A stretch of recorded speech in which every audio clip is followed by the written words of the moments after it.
నమస్కారం VNR news వార్తలకు స్వాగతం. నా పేరు సుమలత. వార్తల ముందుగా హెడ్లైన్.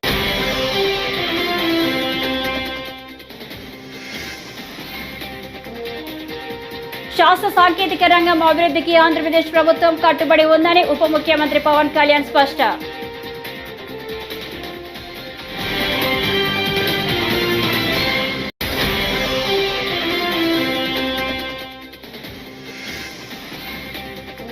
ఏపీ ప్రభుత్వంపై వైసీపీ ఎమ్మెల్సీ వరదు కళ్యాణి ఆసక్తికర వ్యాఖ్యలు.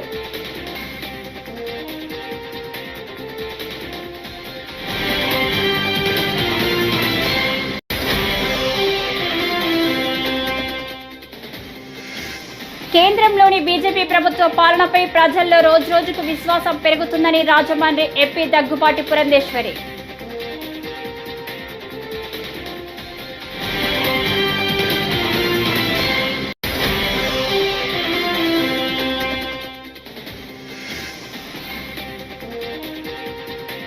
వైసీపీ ఎమ్మెల్సీ అనంతబాబుపై రంపచోడవరం ఎమ్మెల్యే శిరీషాదేవి ఆగ్రహం వ్యక్తం.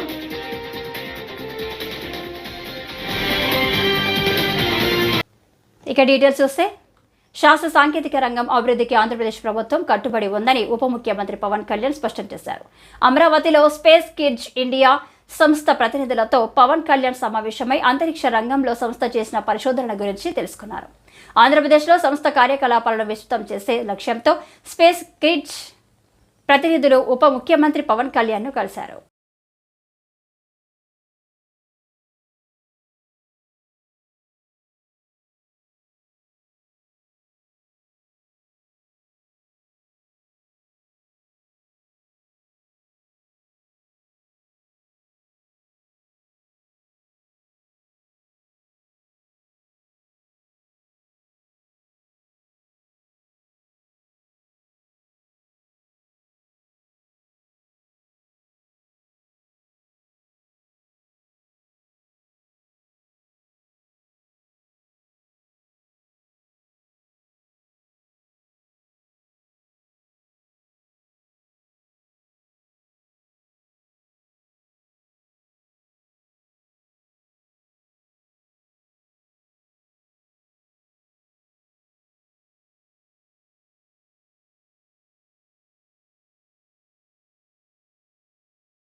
ఏపీలో కూటమి ప్రభుత్వంపై వైసీపీ ఎమ్మెల్సీ వరదు కళ్యాణి విమర్శల దాడి చేశారు.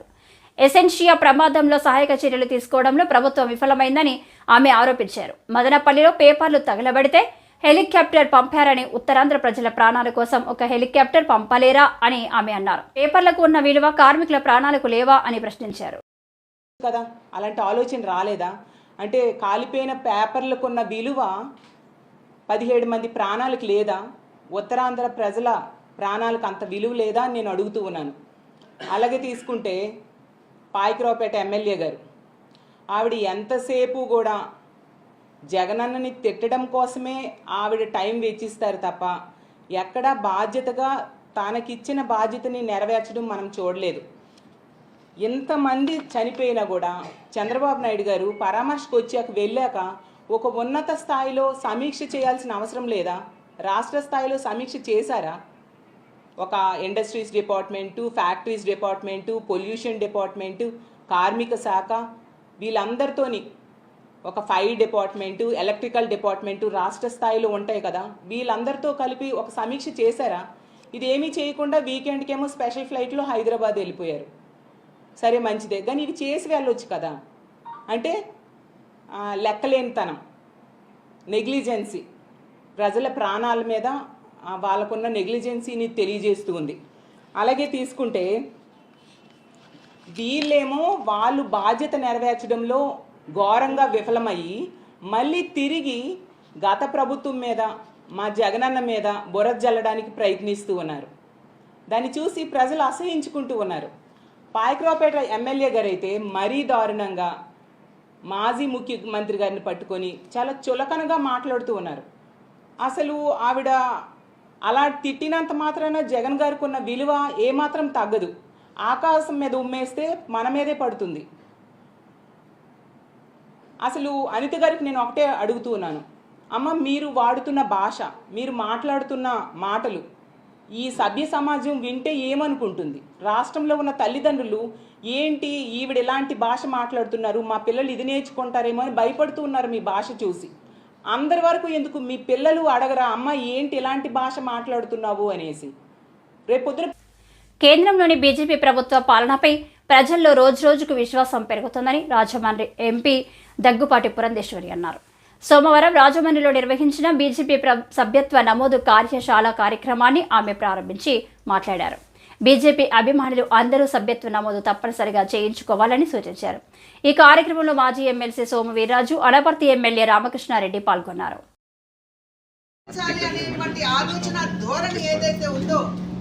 ఒక్కసారి ప్రజలందరూ కూడా గమనించాలి అని చెప్పి చేస్తున్నటువంటి అభ్యర్థన.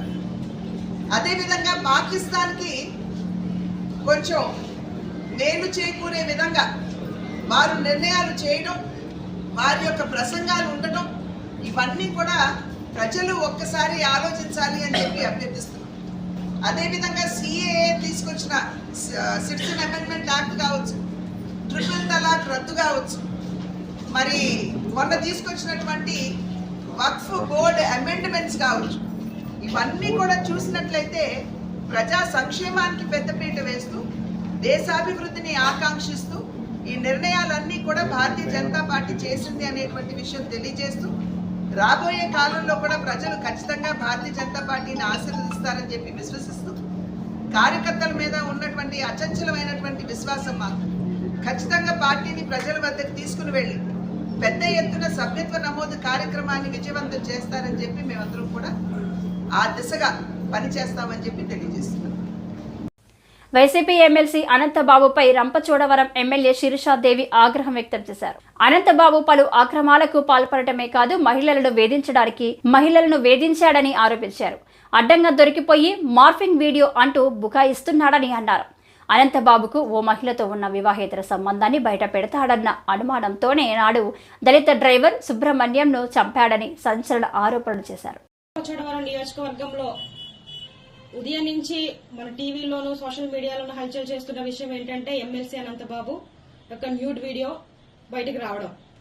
నిజంగా ఈ రోజు ఈ విషయాన్ని చెప్పుకోవాలంటేనే చాలా సిగ్గుపడాల్సినటువంటి పరిస్థితి.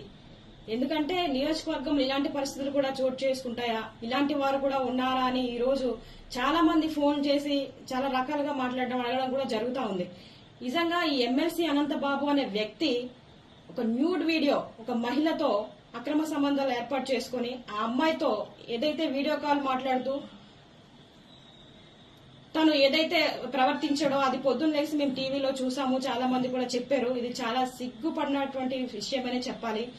తిరిగి ఇంత తప్పు చేసింది కాకుండా నేను కాదు మార్పింగ్ చేశారు, నేను ఏదో పిల్లలకి ముద్దులు పెడుతున్న వీడియో తీసేసి అది ఈ విధంగా క్రియేట్ చేస్తా ఉన్నారు, నా పైన తప్పుడు ప్రచారం చేస్తా ఉన్నారు, ఎవరో డబ్బుల కోసం ఇలా చేస్తా ఉన్నారనేసి ఆ ఎమ్మెల్సీ అనంతబాబు అనే వ్యక్తి చెప్పడం జరుగుతుంది. దాంట్లో అసలు నమ్మశక్యమైన విషయం ఏదైనా ఉందా? టీవీలో మనం చూసాము, అతని మెడపై ఉన్న చైను, అతను వాడుతున్నటువంటి చేయికి వేసుకున్న ఉంగరాలు సేమ్ వీడియోలో ఏవైతే ఉన్నాయో అక్కడ ప్రజెంట్ ఇప్పుడు ఆయన వేసుకుని తిరుగుతా ఉన్నాడు. అక్కడ మార్పింగ్ చేయడానికి ఏమాత్రం లేదు. ఎందుకంటే సేమ్ ఒక వ్యక్తి నిజంగా ఏ విధంగా అయితే వీడియోలో మాట్లాడి ఏ విధంగా అయితే వ్యవహరిస్తాడో ఆ విధంగానే ఉంది. కాబట్టి ఇది న్యూడ్ వీడియో అనేది వాస్తవమే, ఖచ్చితంగా ఇది ఫేక్ అయితే కాదు, ఇది మార్పింగ్ చేసిన వీడియో అయితే కాదు. ఎందుకంటే ఇంత ఖచ్చితంగా చెప్తా ఉన్నాను, గత 10 సంవత్సరాల నుంచి అనంతబాబు అనే వ్యక్తి ఈ విధంగానే వ్యవహరిస్తా ఉన్నాడు. ఇంకా బయటకు రావాల్సిన విషయాలు చాలా ఉన్నాయి. అతనికి భయపడి చాలా మంది మహిళలు ఇంకా లోపలే కుమిలిపోతున్నటువంటి పరిస్థితులు. మనం ఉమ్మడి కూటమి ఏర్పడిన కొద్ది రోజుల్లోనే చాలా మంది మహిళలు వచ్చి ఈ రోజు అమ్మ మన కూటమి ప్రభుత్వం వచ్చింది, మన చంద్రబాబు నాయుడు గారు వచ్చారు, మాకు ఒక ధైర్యం ఉంది, మాకు న్యాయం జరుగుతుంది అనేసి వాళ్ళకి జరిగినటువంటి చాలా రకాల ఇబ్బందులు, అంటే ఉద్యోగాలు ఇప్పిస్తానే లేకపోతే కాలేజ్ సీట్ కావాలన్నా సరే వాళ్ళు పర్సనల్ ప్లేస్ కి రమ్మన్నాం, లేకపోతే ఆ ప్లేస్ నుంచి బదిలీకి చేయాలన్నా సరే అతని దగ్గరికి వెళ్తే వేరే దగ్గరికి రమ్మన్నాం. రకరకాలుగా మహిళల్ని చాలా దారుణంగా ఏడిపించినటువంటి పరిస్థితులు గతంలో జరిగినాయి. ఇప్పుడు ఇవన్నీ కూడా ఒక్కొక్కటిగా బయటకు వస్తా ఉన్నాయి. నేను ఒకటే అడుగుతా ఉన్నా, జగన్మోహన్ రెడ్డి నిజంగా నీ పార్టీ మహిళలకి ఇచ్చేటువంటి విలువ ఇదేనా అని అడుగుతా ఉన్నాను. ఎందుకంటే మొన్న ఒక ఎమ్మెల్సీ భార్య భారత్లో 2036 ఒలింపిక్స్ నిర్వహించాలని ప్రధాని మోడీ ప్రయత్నిస్తున్నారని, ఈ క్రీడలకు హైదరాబాద్ను వేదిక చేయాలని కేంద్రాన్ని కోరామని తెలంగాణ సీఎం రేవంత్ రెడ్డి అన్నారు. అందుకోసం ఇప్పటి నుంచే అంతర్జాతీయ ప్రమాణాలతో స్టేడియాలు నిర్మిస్తామని చెప్పారు. గచ్చిబౌలిని స్పోర్ట్స్ విలేజ్ తీర్చిదిద్దుతామని, రాష్ట్రంలో వచ్చే విద్యా సంవత్సరంలో యంగ్ ఇండియా స్పోర్ట్స్ యూనివర్సిటీని ప్రారంభిస్తామని చెప్పారు. ఒలింపిక్ గేమ్స్ని ఇండియా ఆర్గనైజ్ చేయాలని ప్రధానమంత్రి గారు ఏదైతే ఆలోచన చేస్తున్నారో ఆ ఒలింపిక్ గేమ్స్ని హైదరాబాద్ వేదికగా మేము నిర్వహిస్తాము. తెలంగాణ రాష్ట్రానికి అవకాశం ఇవ్వండి. ఇంటర్నేషనల్ స్టాండర్డ్స్ స్టేడియంస్ని అన్నిటిని కూడా ఇన్ఫ్రాస్ట్రక్చర్ తెలంగాణ రాష్ట్ర ప్రభుత్వం క్రియేట్ చేస్తుంది. తెలంగాణ రాష్ట్ర ప్రభుత్వం ఆ వసతులను అన్నిటిని కూడా ఇప్పటి నుంచే ప్రణాళికబద్ధంగా అభివృద్ధి చేస్తామని చెప్పి మేము వారికి చెప్పడం జరిగింది. ఈరోజు ఈ ఉన్న స్టేడియంలు అన్నిటిని కూడా పూర్తి స్థాయిలో మన నేషనల్ ఫుట్బాల్ని కూడా ఇక్కడ ఆర్గనైజ్ చేద్దాం అనుకున్న కొంత సమయం సరిపోకపోవడం వల్ల ఫుట్బాల్ ఈవెంట్ని కూడా ఇక్కడ నిర్వహించలేకపోయినాం. తొందరలో ఈ దేశంలో జరిగే ఏ క్రీడలైనా ఇంక్లూడింగ్ క్రికెట్తో పాటు మిగతా క్రీడల్ని తెలంగాణ రాష్ట్రం నుంచే, ముఖ్యంగా గచ్చిబౌలి ప్రాంతం నుంచే నిర్వహించాలన్న ఆలోచన రాష్ట్ర ప్రభుత్వం చేస్తున్నది. ఈరోజు మీరందరూ వేలాది మందిగా ఈ కార్యక్రమంలో పాల్గొని తెలంగాణ రాష్ట్రం క్రీడలకు వేదికగా మారడానికి మీ అందరి భాగస్వామ్యం అవసరం. మాదాపూర్లో సినీ నటుడు అక్కినేని నాగార్జునకు చెందిన ఎన్ కన్వెన్షన్ కూల్చివేతను స్వాగతిస్తున్నామని సిపిఐ జాతీయ కార్యదర్శి నారాయణ తెలిపారు. ఎన్ కన్వెన్షన్ ను కూల్చివేసిన ప్రాంతాన్ని ఆయన పరిశీలించారు. చెరువుల ఆక్రమణదారుల్లో ఎంతటి వారున్నా ఉపేక్షించొద్దన్నారు. ఎవరు ఆక్రమించినా వారిపై హైడ్రా కూల్చివేతలు చేపట్టాలని కోరారు. అక్రమ కట్టడాలకు అనుమతులు ఇచ్చిన వారిపైన చర్యలు తీసుకోవాలని డిమాండ్ చేశారు. బారాస నేతలు మల్లారెడ్డి, పల్ల రాజేశ్వర్ రెడ్డి చెరువుల్లో కాలేజీలు కట్టారని ఆరోపించారు.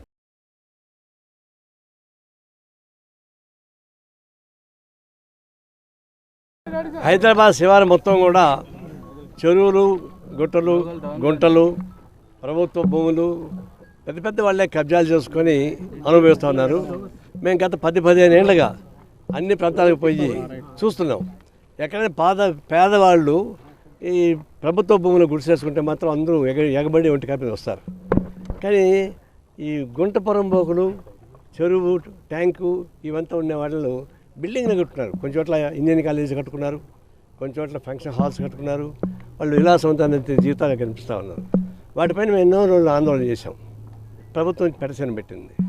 ఇప్పుడు ఎందుకైనా మంచిది, రేవంత్ రెడ్డి ముఖ్యమంత్రి అయిన తర్వాత ఈ కుంటలు, చెరువులు మొత్తం కూడా ఖాళీ చేయించడానికి ఒక సంస్థ ఏర్పాటు చేశాడు.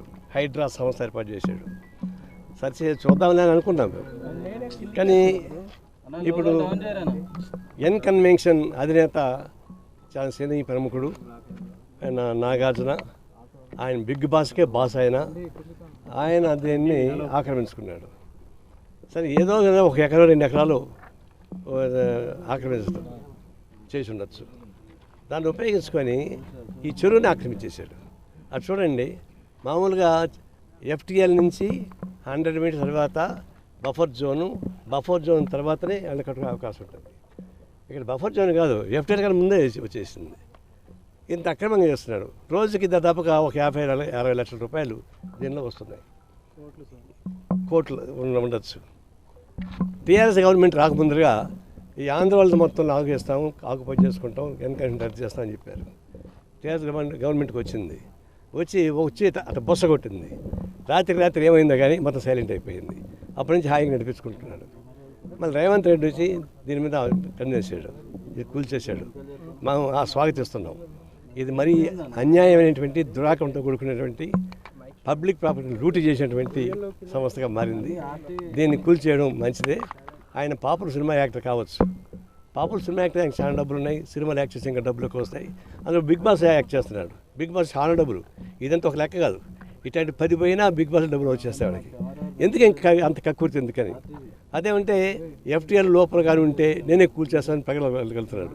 అది సినిమా డైలాగ్ పలుకోండి. ఒకడే కూర్చొని 100 మంది కొట్టేస్తానంటే కొట్టేస్తుంటారు, వాళ్ళు పడిపోతుంటారు పాపం. అది సినిమా డైలాగ్ అనుకుంటున్నాడు. నేను డైరెక్ట్ ఇక్కడే ఉన్నా, చెరువు ఇక్కడే ఉంది, నా చేతికి అందే చెరువు ఉంది. మరి ఇక్కడ చెప్పండి చూద్దాం. ఎందుకంటే బొకాయిస్తారు. ఇది కరెక్ట్ కాదు. దీన్ని ఆయన క్షమాపణ చెప్పాలి. దీనికి ఆయన కాంపన్సేషన్ కట్టాలి. ఎన్నేళ్ళు దీన్ని అనుభవించాడో, రోజుకి ఎంత వచ్చిందో లెక్కేసి ఆ డబ్బులు మొత్తం ఆయన దగ్గర కక్కించాలి. ఆ కక్కించి పేదవాడికి ఇల్లు కట్టించండి ఆ డబ్బులతో, మీకేం పర్వాలేదు. ఇది దీంతో పాటు ఇంకా టౌన్లో సిటీలు చాలా వస్తున్నాయి. ఇప్పుడు మల్లారెడ్డి చాలా భూ మాఫియా. ఆయన చెరువులు ఇదని చెరువు సగం కనిపిస్తూ ఉంది. చెరువు కనపడి కూడా మొత్తం ఆక్రమించి ఇంజనీరింగ్ కాలేజీ కట్టేశాడు. అట్లా ఇంకొక పల్లా రాజేశ్వరరెడ్డి ఆయన అట్లాగే చేశాడు. అంటే అంటే చాలా ప్రతివట్లాగా మాట్లాడుతున్నారు. మేమేమి తప్పే చేయలేదు, తప్పంతా గవర్నమెంటే చేస్తామని చెప్తున్నారు. వాళ్ళేమో చెరువులు ఇల్లు కట్టుకున్నారు, వ్యాపార సంస్థ పెట్టుకున్నారు, కాలేజీ పెట్టుకున్నారు, ఫంక్షన్ హాల్స్ పెట్టుకున్నారు. మేము చాలా శుద్ధ హరిచంద్ర అని చెప్పి చెప్తూ ఉంటారు. ఇది ఎట్లా మాట నాకు అర్థం కాలే. దీన్ని మేము పొలిటికైజ్ చేయదలుచుకోలే, వాళ్ళు పొలిటికైజ్ చేస్తున్నారు, మేము పొలిటికైజ్ చేయదలుచుకోలే. ఒకసారి కోర్టులో స్టే వచ్చేస్తే అది తెగదు. ఆయన ఏమంటున్నారు, మాకు నోటీస్ ఇవ్వండి అంటున్నాడు. నోటీస్ ఇస్తే కోర్టులో స్టే తీసుకున్నాక మీరు నోటీస్ సివిల్ లిటిగేషన్ 10 ఏళ్ళు 20 ఏళ్ళు 30 ఏళ్ళు జరుగుతుంది. అందువల్ల ఈ సివిల్ లిటిగేషన్లో కూడా చట్టాలు మారాలా, ఈ కోర్టుల వ్యవస్థ. లక్పతి దీదీ కార్యక్రమం కింద మహిళలు తమ జీవనోపాధులను పెంపొందించుకొని పిల్లలను చదివించుకోవాలని జిల్లా కలెక్టర్ రాజకుమారి పేర్కొన్నారు. మహారాష్ట్రలోని బెల్గాన్ నుంచి కేంద్ర ప్రభుత్వం అమలు చేస్తున్న లక్పతి దీదీ కార్యక్రమంలో భాగంగా దేశ ప్రధాని నరేంద్ర మోదీ మహిళలను సత్కరించే కార్యక్రమాన్ని నంద్యాల కలెక్టరేట్లోని వీడియో కాన్ఫరెన్స్ హాల్లో లైవ్ ద్వారా స్వయం సహాయక సంఘాల మహిళలు వీక్షించారు.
మంత్రాలయం సరికొత్త రికార్డును సృష్టించింది. ఒక్కరు కాదు, ఇద్దరు కాదు, ఏకంగా 350 మంది కళాకారులు ఒకే వేదికపై నిర్వహించిన నృత్య ప్రదర్శన ఆహుతులను అలరించింది. జాతీయ శాస్త్రీయ నృత్య అకాడమీ మంత్రాలయం ఆధ్వర్యంలో ఆదివారం మంత్రాలయంలో నాట్య ప్రదర్శన నిర్వహించారు. కళాకారులు నృత్య ప్రదర్శన ఇచ్చేందుకు వచ్చారు. అంతర్జాతీయ బుక్ ఆఫ్ రికార్డు బృందం సమక్షంలో 15 నిమిషాలు శ్రీరామ గీతాలకు మైమరిపించేలా నాట్యం చేశారు.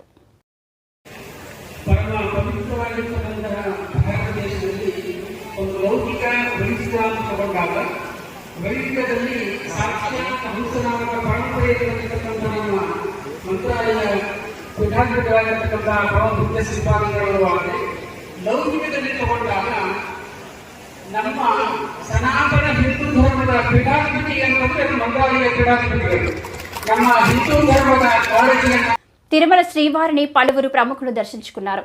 టీమిండియా క్రికెటర్ ఉమేష్ యాదవ్, రచయిత రామజోగయ్య శాస్త్రి కుటుంబ సభ్యులతో కలిసి స్వామివారిని దర్శించుకున్నారు. వీఐపీ ప్రారంభ విరామ దర్శన సమయంలో వారు స్వామివారి సేవలో పాల్గొన్నారు. టీటీడీ అధికారులు వారికి స్వాగతం పలికి దర్శన ఏర్పాట్లు చేశారు.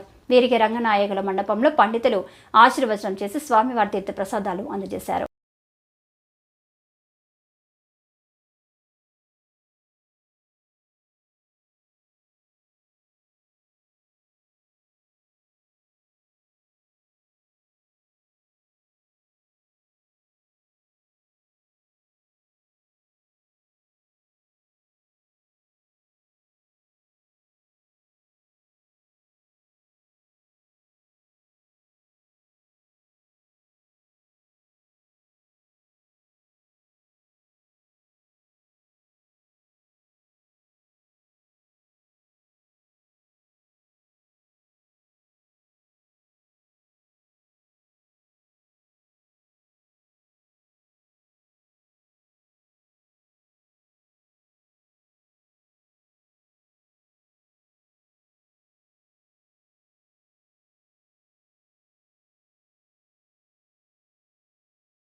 శ్రీకాకుళం జిల్లా మందాస మండలం దున్నవూరు గ్రామ సమీపంలో సాయంత్రం ఓ భారీ ఎలుగుబంటి హల్చల్ చేసింది. సమీప తోటల్లోకి పనులకు వెళ్లిన స్థానికులకు ఎలుగుబంటి ఎదురుపడింది. ఎలుగుబంటిని గమనించిన స్థానికులు భయాందోళనకు గురయ్యారు. ఇటీవల ఉద్దాన ప్రాంతంలో ఎలుగుబంటి దాడిలో పలువురు మృతి చెందగా మరికొంతమంది వ్యక్తులకు గాయాలైన విషయం తెలిసిందే.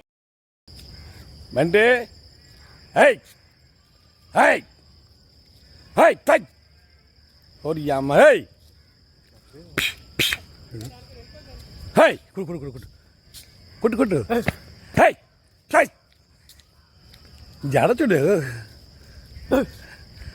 జడ చూడు హై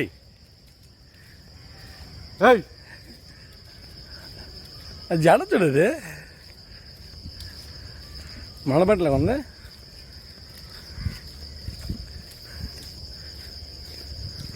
కొట్టు కొట్టు కరెక్ట్ కరెక్ట్ కొట్టు అలా కొట్టు. నేను అలా చేస్తున్నాను. అసలు మీకు కావట్లేదు ఆయన దగ్గరికి వెళ్ళాలి.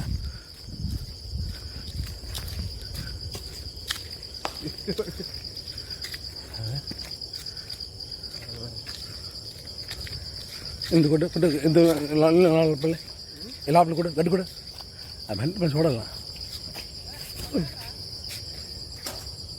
అది ఆడదు.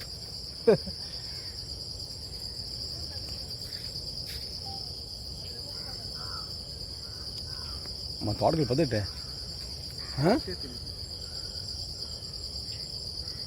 కొండకి అల్లుడు కొండ బంటే